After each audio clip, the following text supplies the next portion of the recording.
All right, so we're taking a deep dive into what it takes to be a warfare specialist today. Okay. You've sent us a ton of interesting stuff on this career path. Yeah. Interview tips, guides, really the whole nine yards. Right. And it seems like you want to know what it really takes. Yeah. Because this role, it's a lot more than just combat boots on the ground. It really is. You're right. Yeah. What I find super interesting about all this is how much of it boils down to strategy. Really? It's less about being physically strong and way more about making really important decisions with only like a piece of the puzzle, Wow. often under a ton of pressure. See, I was expecting this whole thing to be about physical strength and endurance, Yeah. but the sources you sent over, they put so much emphasis on cognitive skills. Right. 68% reading comprehension, critical thinking over 60%. That's wild. It's like you're Sherlock Holmes in the middle of a mission. Why are those skills so important in this line of work? Okay, so imagine this. Mm-hmm. You're a warfare specialist on the ground, and you get some intel, Hmm. but it doesn't all add up. Maybe it's even contradicting itself. Oh, wow. You have to analyze everything, immediately assess what's happening, and make a decision. Right. That decision could impact the entire mission. One wrong move, and there could be some really bad outcomes. Wow, that is intense. Talk about pressure. And speaking of intel, the sources mention all this advanced technology, Mm-hmm. but they're pretty vague on the specifics. Okay. Are we talking drones, satellite feeds? Give me the details. What kind of high-tech gear are we talking about? Think like cutting-edge surveillance, Okay. radar systems that track movement from miles away. Wow. And then there's something called GIS. It's basically Google Maps, but on a whole other level. Mm-hmm. You can visualize the entire battlefield, troop movements, enemy locations, all in real time. So you're telling me it's not just about instinct and gut feelings. No way. It's about processing tons of information from all over and making decisions in seconds. This is really changing how I think about warfare specialists. Yeah, It takes a certain kind of person to handle all that. it really does. It's a Yeah. demanding role. And as you move up the ranks, it doesn't get any easier. Speaking of ranks, the career stages section you sent lays out a pretty clear path from entry level all the way up to senior positions. Right. What's that journey actually look like? It's a steady climb with more and more responsibility at each level. Okay. You start as entry level, and you're basically just taking it all in. Right. All the tactics, the tech, how to communicate. Makes sense. Think of it like building a house. You need a strong foundation before you can do anything else. Okay, so you're getting your feet wet, learning the basics. What's the next step up from there? That would be junior warfare specialist. That's where you take what you've learned and start applying it. Okay. You get more responsibility, and you're often working on your own in some pretty intense situations. Really? You're trusted to make tactical decisions that directly impact your team's safety and the success of the mission. So the stakes are higher, and you're given more freedom to act on your own. Yeah, you could say that. It seems like there's no room for error at that level. You need to be on top of your game, for sure. What I'm seeing here is that communication is critical throughout this whole process. Absolutely. Communicating clearly and directly can be the difference between success and failure. Right. And misunderstandings in this line of work, well, they can have some very serious consequences. This is all really eye-opening. So Yeah. you've got entry level and junior. What comes after that? That's where things get really interesting. You move into a mid-level warfare specialist role, and this is where leadership becomes absolutely essential. Ah, so now you're not just following orders, you're the one giving them. Exactly. You're calling the shot. You're leading the decision-making process, you're analyzing threats, and strategically positioning your team. You're like a quarterback in a football game. Okay, I like that analogy. You're calling the plays, but the game has really high stakes.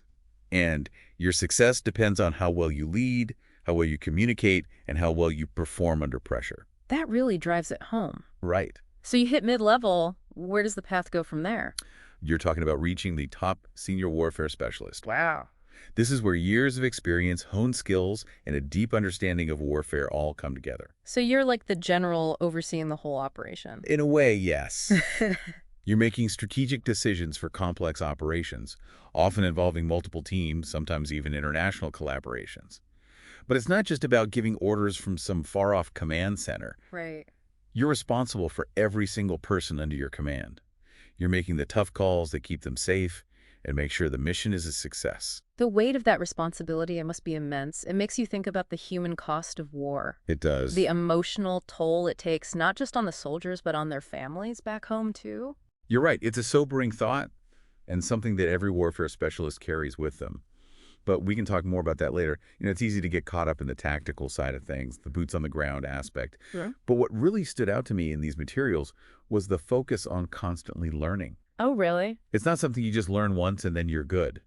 You're always having to adapt and learn new things. That's really interesting. So it's not like other jobs where you learn the ropes and you're set. You're constantly pushing yourself to expand your knowledge. What does that look like in practice? Well, think of it like this. The world of warfare, it's constantly changing. New tech comes out, tactics evolve, and the global political landscape is always shifting. Right.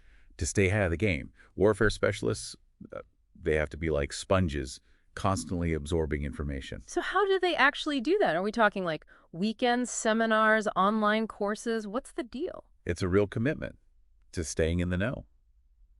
Reading military journals, going to conferences, constantly running simulations and war games. And there's a huge focus on getting specialized certifications. Yeah, the source mentioned that. There was a whole section on it. Right. Becoming a certified defense strategic planner or even a certified ethical hacker. What's that all about? Is hacking part of it too? Oh, absolutely. It's huge these days. Cyber warfare is a major battleground now. That's right. A warfare specialist might need to analyze malware-secure communication networks, even launch counter-cyber attacks. It's all part of that changing landscape we were just talking about. Wow, that's pretty intense. So there's room for people to specialize, to become an expert in a specific area. You got it. Just like any other profession, specialization is key, especially as you move up in the ranks. Right. You could have warfare specialists who are experts in counterterrorism, others in drone warfare, some who are masters of logistics and planning huge operations. Okay, so it's not a one-size-fits-all kind of career path. No. You can tailor it based on what you're good at and what interests you. That's really cool. But with all these different specialties, how do they all stay on the same page? How do they share information and strategies? That's where networking comes in. Makes sense. Building connections with other professionals, going to industry events, joining military organizations. It's about tapping into that shared pool of knowledge and using it to succeed in the mission. So it's not just what you know, but who you know. That's important in any field, but especially in one as collaborative and high stakes as this one. But let's shift gears a bit. All this talk about career paths and specializing is great, but how does someone actually get a job as a warfare specialist in the first place? Now you're talking. That's where the real work begins. Yeah. You got to nail that interview. Right. And lucky for you, you sent over some really helpful materials on what to expect. That's right. We've got interview tips, sample questions, all that good stuff. Great. It seems like you really want to be prepared. And I don't blame you. It sounds like a tough job to get. Oh, it is. It's not your average job interview. You have to prove that you can handle the pressure and responsibility that come with this job. They're not messing around. They're looking for a very specific kind of person. So no pressure, right? Exactly. So what's the secret to acing this interview? What do these materials say? Okay. First things first, preparation is key. Of course. You have to know your stuff inside and out. We're talking understanding the different branches of the military, the specific duties of a warfare specialist, the current global situation. You need to show them you're passionate about this work, not just that you want a job. So don't just walk in there unprepared. Do your research show them you're serious, that you're really driven to do this? Exactly. Yeah. But it's not just about memorizing facts. They want to see how you think, how you handle being under pressure, how you solve problems. Right. Be ready for those unexpected questions. The what would you do if scenario. You're leading a patrol and you come face to face with the enemy, but your comms are down. What do you do? That kind of thing. Exactly. They want to see you think on your feet. Make a decision under pressure. Talk about thinking on your feet. Yeah. But it's not all about working alone, right? We talked about how important teamwork is. They have to be looking for that too. 100%. They want to know about your experiences working in teams, how you deal with conflict, how you create a positive and productive team environment. So it's about showing those leadership qualities, that ability to inspire others, even in the toughest situations. Right. It's about proving that you're not just looking out for yourself, that you understand the importance of the team, the unit, the mission above all else. It's honestly kind of amazing the level of dedication and teamwork they're looking for, but I guess it makes sense when you think about what's at stake. That's the thing about this job. It's not just a job, it's a calling.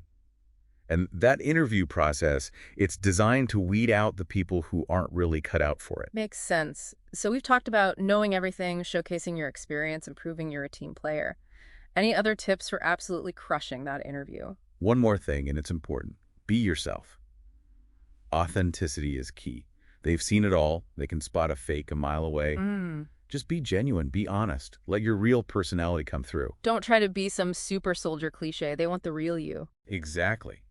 Because in the end, they're not just hiring someone to do a job. They're trusting you with the safety and security of your team, your unit, your country. Wow, that is a huge responsibility. It really makes you think about the bigger picture here. It's a weight every warfare specialist carries, and it's not something they take lightly. This entire deep dive has been eye-opening. We started thinking it was all about combat skills, but we've learned so much more. It's about strategy, using advanced tech, being a leader, always learning, and having the mental toughness to make life or death decisions when everything's on the line. It's been quite a journey. And for me, what really stands out is the incredible dedication and commitment it takes to succeed in this role. It's more than a job, it's a way of life. It's about serving something bigger than yourself. And from what we've seen in these materials, it's not a choice to be made lightly. There are serious risks and sacrifices, but the rewards, they can be huge, both personally and professionally. No doubt about it. It's a chance to push your limits, learn skills that'll stay with you forever, and actually make a difference in the world. If anyone listening is thinking about this path, I'd say this: do your homework, talk to people who are actually doing this job, and most importantly, be honest with yourself about what you're willing to put in and what you're hoping to get out of it. Well said. Because it all comes down to finding the right fit, a role that matches your values, your skills, and what you want to achieve. And you never know, maybe this deep dive sparked something in you, ignited a passion you didn't even know you had. That's the power of knowledge, isn't it? It opens your mind to new possibilities, makes you question what you thought you knew, and inspires you to strive for something more. And on that note, we'll leave you with that thought. Thanks for joining us on this incredible deep dive into the world of a warfare specialist.